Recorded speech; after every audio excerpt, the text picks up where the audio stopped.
everybody. Brett Rice with Core Vision Financial Group. Coming to you today with another episode in our video series on financial topics. Today I'm going to be joined by Andrea Lee, and we're going to be discussing college savings strategies. So welcome, Andrea. Thanks for joining us. Thanks, Brett. So glad to be here. So today, what we're going to do is Andrea's going to give a brief introduction of herself. She's been on the podcast a few times. She's hosted a few times. So I would think if you've watched a few videos, you're pretty familiar with Andrea and all the topics that she's talked about in the past. So today, she wanted to talk about college savings strategies. So Andrea, why don't you introduce yourself to everybody?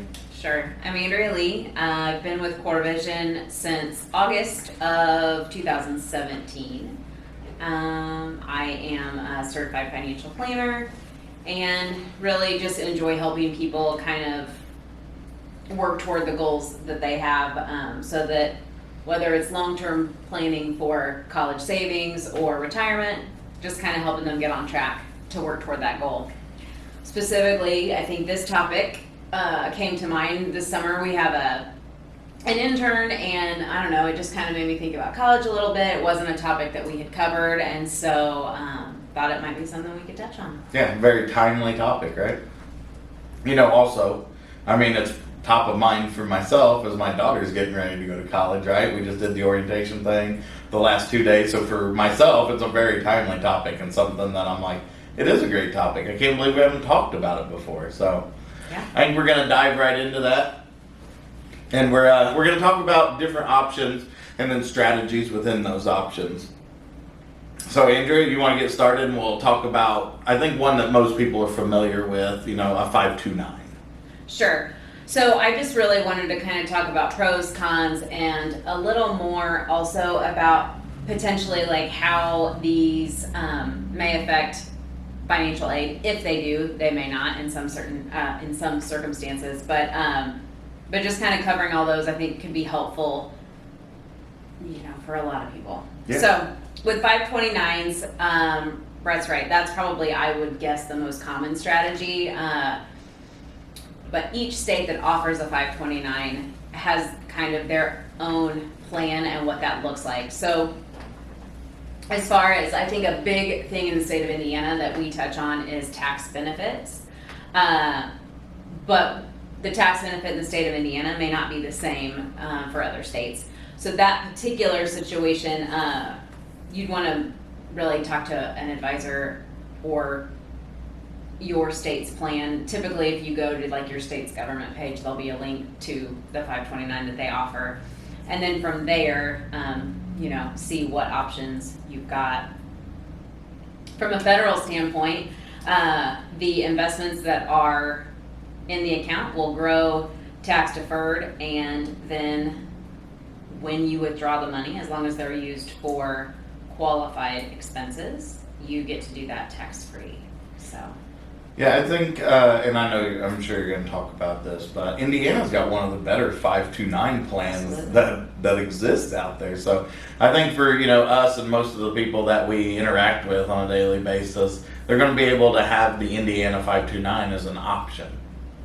So when we talk about Indiana having a great 529 tax benefit, is you're allowed to get a tax benefit of up to 20% of up to a $5,000 contribution annually.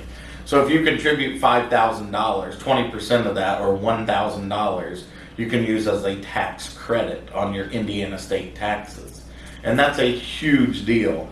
I think that a lot of people we talk to don't understand how big of an impact that is on their state taxes when they do it. And then after they do it the first year, they come back and they're like, oh wow, that was a huge impact on that.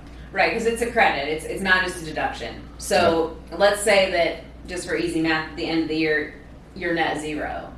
With that credit, you still get that $1,000 credit. You get that cash money. So it's not just a deduction against your income, which is nice. Now, when you go to spend that on educational expenses, it has to be qualified. The nice thing is they have opened those up, so it's not just for college spending. If you have, you know, private school, K through 12, you're able to use it for tuition up to $10,000 a year now. So that gives you some more options also. As far as college, you probably are familiar. What are some of the things that you know you can use them on? So real quick, let's just read through the qualified expenses here. Sure. Tuition and fees, a limit of $10,000 for K through 12, but for college, that's not capped, correct? Correct. Books and supplies that are college expenses only, not high school or private school books and supplies. Computers, software, internet access, these are college expenses only. And then room and board, a college expense only, and you need to be enrolled at least half-time. So you need to be at least a part-time student. So special needs equipment is also a college-only expense. And then student loans have a lifetime limit of $10,000. Okay, so what happens, I get this question a lot. What happens if I need the money for something else? For whatever reason that may be. Yeah, and I think a question I get a lot of times, people are like, well, what if I start this now, and when it's time for my kid to go to college, they don't go, right? Or they get a scholarship. Yeah, right? Like those things happen, sure. So, so let's say you're gonna, for whatever reason, let's just say you've saved all this money and you don't need it. It doesn't matter what the reason, you don't need it for that college goal that originally was thought. When you pull it out, the earnings would be subject to a 10% penalty and you would have to pay income tax on it. The nice thing also with contributions, grandparents can contribute. Yep. So, you know, and that they get their own tax credit on that. If my husband and I contribute, we get the tax credit. If my parents contribute, they can get that same tax credit. And if my husband's parents contribute, they could get the same tax credit. So, let me ask a question. So all of this is contributing into the same account? it can be. Yeah, so everybody would get the tax deduction for those contributions, even though they're all going into the same account. Correct. And then kind of going back to if they would decide not to go to college or they get a scholarship, you can also change the beneficiary on the plan. Yeah, So, you get that question a lot too. People Yes. are like, well, what if my son doesn't go to college? Well, is there somebody else we could change the beneficiary to? Say you have a second or third or fourth child. Yeah, you just change the name of the beneficiary on that account, and then that child could use the amount that's unused. it could be a niece, a nephew, Yep. it could be a grandchild, it could be you yourself. Like Yeah. if you decide, you know, you want to go back to school. So you can absolutely change that beneficiary, which again, there's some flexibility there, which is nice. Investment options. What options do you have in a 529? So we recently did target date funds, a video on that, and they have a similar what's called a college enrollment date, and they have a target date fund that's like in age brackets. It says 2022, 2024, 2026 that have different, like the different investment objectives that kind of change the way that those funds are allocated, right? As you get closer to college, it gets more conservative, trying to, you know, protect those as much as possible.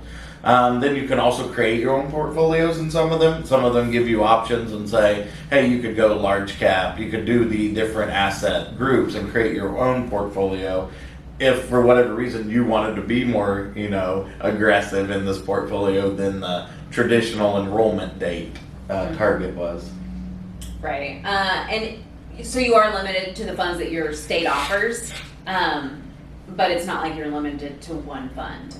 So there are some options. It's just not the Not whole wide market. open. Yeah, it's not wide open. Right. Well, and you can actually do 529s direct if that's a space that you're comfortable in, and you know you want to do that yourself. You absolutely can go to that website and enroll yourself and do that, manage it yourself. So we also do them here. There actually, at least in the state of Indiana, there are two options. They have 529 direct and 529 advisor, and so either one works.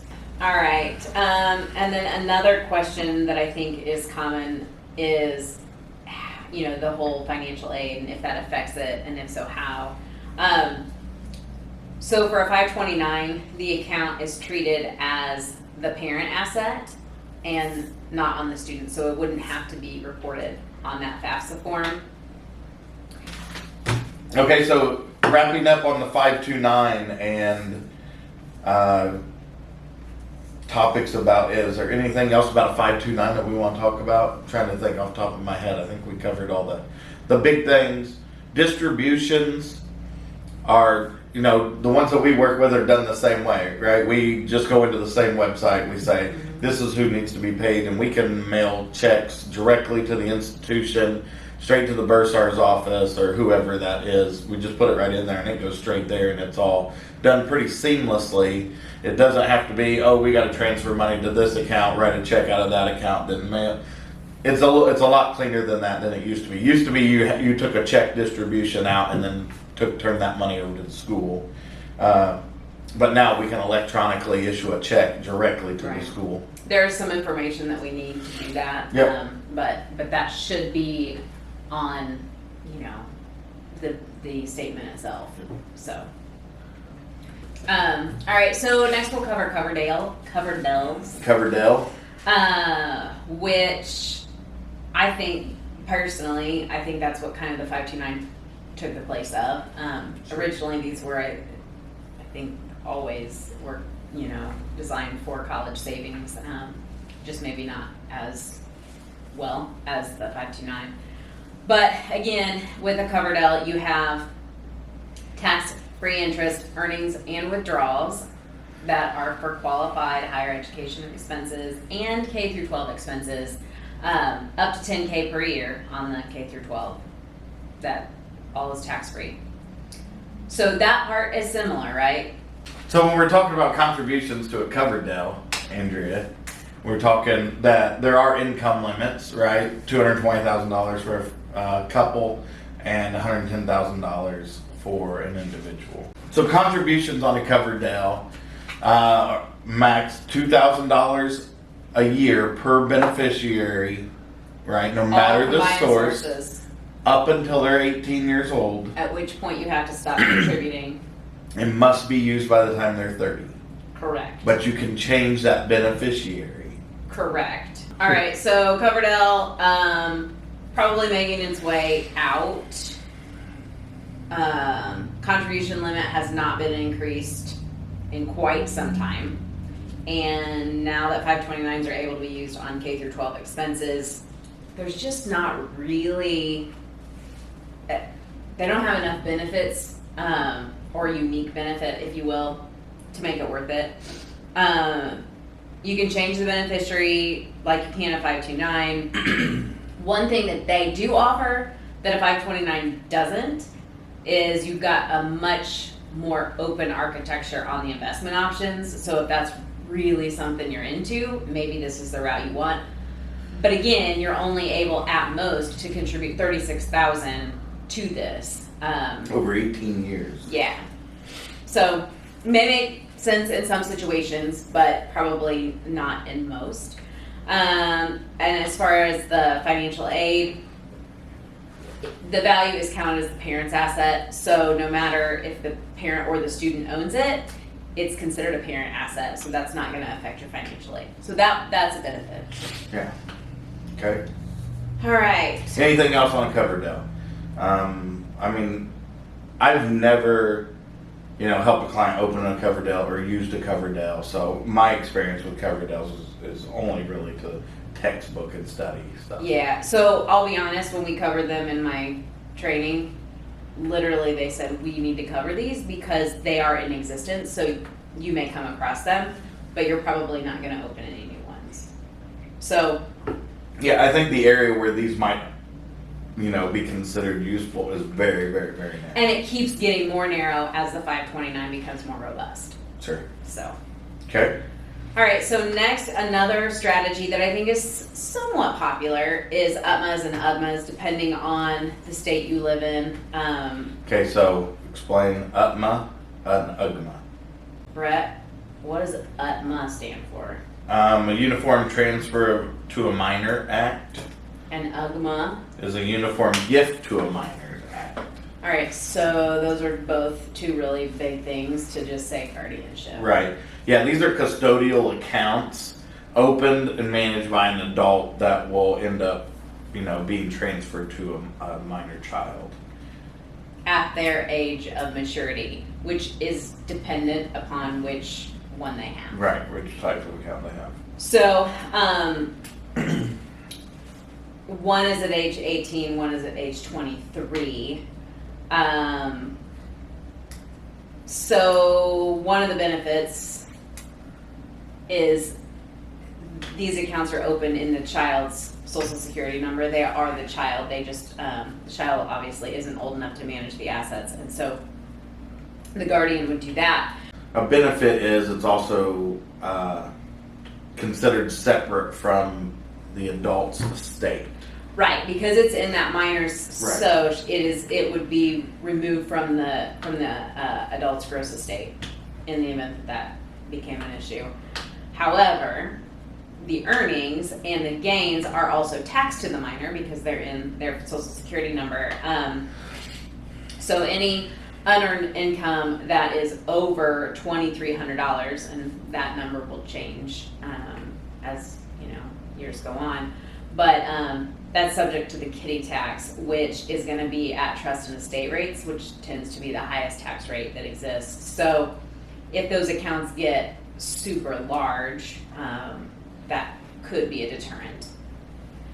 Who or what can be contributed to these accounts? There's no limit on investment amounts, and they can spend the funds on anything if used for the benefit of a minor. So you can buy them a new car, you can pay for college, you can pretty much do whatever you want with these as long as it's for the benefit of the child. That's where sometimes I feel like if you have a very trusted guardian, fine. But I don't know, sometimes that concerns me a little bit that they could be taken advantage of because it is completely open, I Sure. feel like. One good or bad thing is when the child reaches the age of maturity, this account becomes theirs, right? So what does that mean? It means you have no say-so in what they do with the money at that point. Absolutely. So Even if it's against your wishes. If you're like, Right. no, this money was for you to buy a house and get your life started, and they say, no, I'm going to invest it in this thing, blah, blah, blah. or I'm gonna go blow it. I'm going on the world's greatest vacation. So let's talk about investment options. You pretty much, it's very open. Stocks, bonds, mutual funds, depending on the plan, real estate. So it's pretty open as far as the investment options there. So you definitely have flexibility with that. Again, that's important. And then FAFSA reporting. Sure. So it's going to be counted as the asset of the student because it's in their SOJ. So that can reduce their financial aid package up to 20% of the account value. So again, if that account gets pretty, high in value, that can make a significant blow to their potential financially. So just something to be aware of. Not that it's a bad plan at all. A lot of times that makes the most sense. It's just really figuring that out. Okay, so another strategy we're going to talk about is using whole life insurance as a strategy for college savings. So let's talk about that, Andrea. Let's talk about it. Just kind of brief, and I know we've covered life insurance with Brent before at least one time. Sure. But with whole life insurance, a portion of your premium part goes to your death benefit in the event that you or the insured were to pass.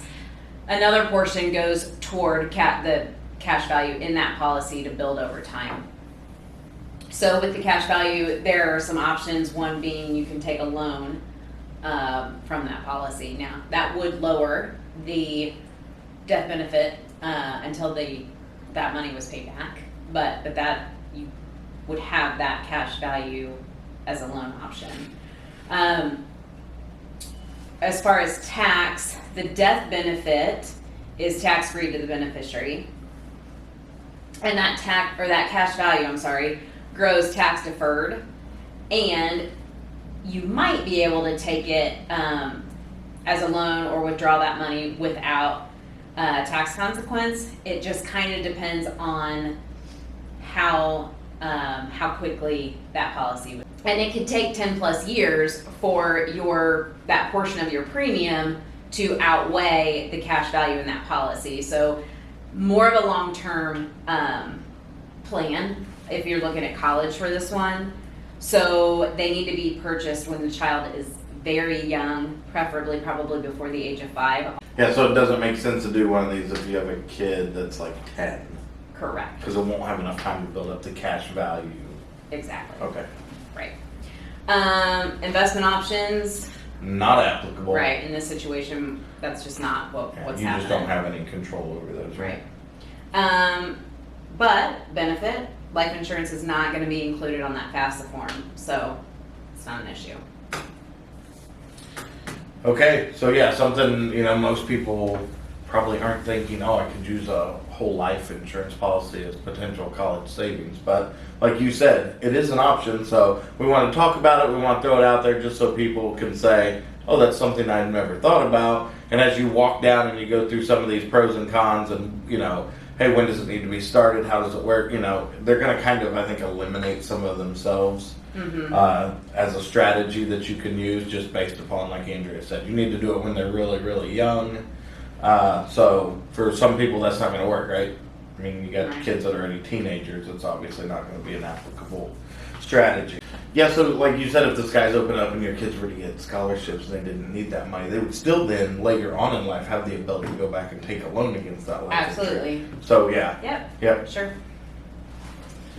Okay. So moving on now, the next strategy we're going to talk about are savings bonds. This is one that I think a lot of people have heard about. It's been around for a very long time. It's something I'll say like my grandparents believed in using savings bonds. Yeah. For stuff. So let's talk about that. Well, let's do it. What's the tax treatment on a savings bond? All right. So these also have to be used for qualified college expenses. And again, my assumption is those are probably pretty similar to the 529s. And then in that situation, that interest earned is generally going to be federal, state, and local. So for tax purposes, you would track these the same way. If you had savings bonds, you cashed them in to pay for something, you just keep that statement and you say, these funds were used to pay this bill, right? Yeah. Yeah, so let's say that for whatever reason they aren't able to use these for qualified expenses, then they're going to be, the interest that's earned on those bonds is going to be taxed at the federal level. Okay, what about contributions? Are there any limitations to contributions or rules around that? The max investment allowed for married couples per year is going to be $20,000 and $10,000 for individuals, and that's per type of bond.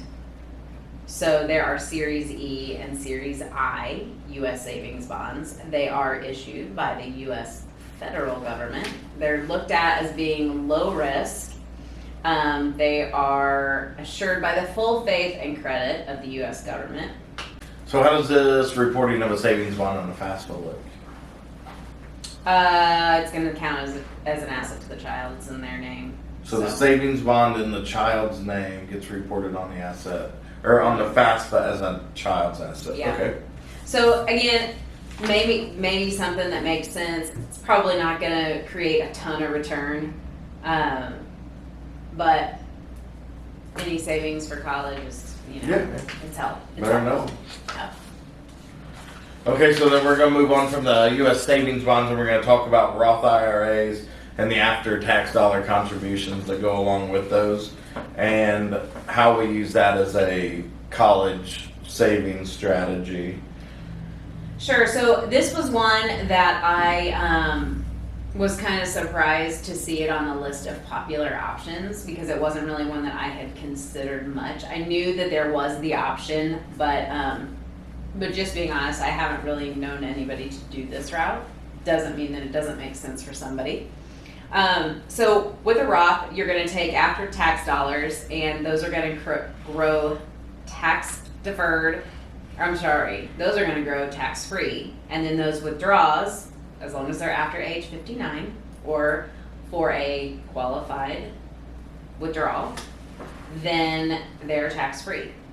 So Roths can make sense for a lot of things, really. Well, yeah, so there are a few different things that exist with a Roth that are considered qualified distributions. Obviously, if you're over 59 and a half, that's one. But higher education is another. There are hardship withdrawals and things like that. And qualified higher expense or college expenses, you don't have to have the Roth for 5 years. A lot of times you have to have that Roth for 5 years. In this situation, you wouldn't have to. But you would have to have the earned income and you're only limited to $6,000 per year, $7,000 if you're over age 50, as far as contributions. How we meet some of those criteria? What are the criteria here? There are quite a few things, but qualified college expenses is one of the loopholes, I guess, if you will, to be able to withdraw from that Roth prior to it being 5 years in existence and prior to age 59 and a half. So that's nice. You are limited to contributions of $6,000 per year, $7,000 if you're over age 50. Married couples are going to start to phase out what their contribution limit, because it will even go down from that amount, starting at $204,000 per year, and then completely not able after $214,000. And then for individuals, it starts to phase out at $129,000, completely phased out at $144,000. So that's something to be aware of if a Roth is even an option. You have to have earned income to contribute to them, or your spouse. You could do a spousal Roth as well. Contributions can be withdrawn at any time, so you can get your principal. And then investment options are great because it's pretty open there. And as far as FAFSA, it is not counted as an asset on the FAFSA form, which surprises me. But withdrawals from a Roth IRA to pay for college are considered base year income on the FAFSA. So the withdrawal itself is counted as income, but the asset is not. So if I have a Roth IRA I'm going to use to fund my child's college, right? Count that as income. Mm-hmm. When I take the withdrawal, You take it. use it to pay for a qualified college expense. Mm-hmm. Okay. Mm-hmm. All right, that makes sense to me for people. And I think that, this is going to be on a case-by-case basis when we sit down with somebody and we're kind of looking at their entire financial picture. It's like, 529s probably most commonly make the most sense, but not every situation is going to fall in there and say, hey, no, let's do everything in a 529. Right? Because there could be, just regular taxable accounts or a Roth IRA. You say, we think it makes more sense to put this money in here for that reason. Well, and I feel like, honestly, I think every single video that we do, I end the same exact way. I can't answer that question. It is going to depend 100% on each individual situation. But I think, though that sometimes is the annoying answer from a viewer standpoint, I think from a client's perspective, I think that's the right answer, right? Because I want to know that you're looking at my specific situation and not blanket assuming that what is best for the rest is also best for me. Right. Because everybody's situation is completely different. Right, everybody's got different risk tolerance, time horizons, all of those things. Income, assets, goals, liabilities. It's totally different. Everyone's situation is so different. You can't throw a blanket statement out there like that, because then once you do sit down and go through it, you're going to be like, oh yeah, that would have never worked. Right. Or I have a better strategy than I originally thought. Right. So really, I think to help people the most, it's just sitting down, talking about each situation, and then kind of figuring out together what makes the most sense. Yeah, I agree. And I know you kind of said it tongue in cheek of, hey, this is how I end every video, but it's like that. absolutely the truth. I mean, right? How many people come up to you and be like, hey, look, I got this situation. What do you recommend? It's like, I can't give you a recommendation on that because I don't know Right. your income, your bills. You know, there's so many things that go into that. Right. What's your tax situation? You know, so many different things to look at. And you're right. It is a lot of time people get frustrated and be like, oh, just, you know, tell me. And you're like, from my perspective, I'm not doing you your best interest. Right. If I'm just throwing out blanket statements because it works for my neighbor Joe doesn't mean it's going to work for you. Right. Right? So that's a great point. I'm glad you brought that up because that's why most people are going to say, well, why didn't you only talk about 529s if they're, you know, Right. most common? Because even though Coverdales are probably being phased out, they might still make the most sense in a Right. certain situation. And so they exist. We need to talk about them. It's like UTMAs and UGMAs, right? A lot of people are like, they're really risky because when they become of age, you have no say-so over it. Yeah, but some situations, getting that out of the gross estate and into somebody else's Right. name may be the best interest. Right. So there's just so many things that go. And that's why when we sat down to talk about this, Andrea was like, I want to cover all of these topics because you never know who it might apply to and who it might be in their best interest. Right. Well, and that's why I also wanted to title it strategies and not just college savings because it's what strategy Right. makes the best Right. sense for your situation. Yeah, I agree. So thanks, Brett. Thanks, Andrea. Thanks for joining us today. All of us. It's been our pleasure to film this video. Again, Brett Rice, Core Vision Financial Group, with Andrea Lee today as we talked about college savings strategies. Do us a favor, go to our YouTube channel and subscribe. We'd appreciate that. That way you get notified when we post videos. We've posted roughly 30 videos, I believe, now in our video library on YouTube. So, you know, go there and check them all out. If you've not seen them, there might be a topic you're interested in. But again, Brett Rice, Andrea Lee, Core Vision Financial Group. Our contact information will be at the end. Appreciate your time and thanks for watching the video.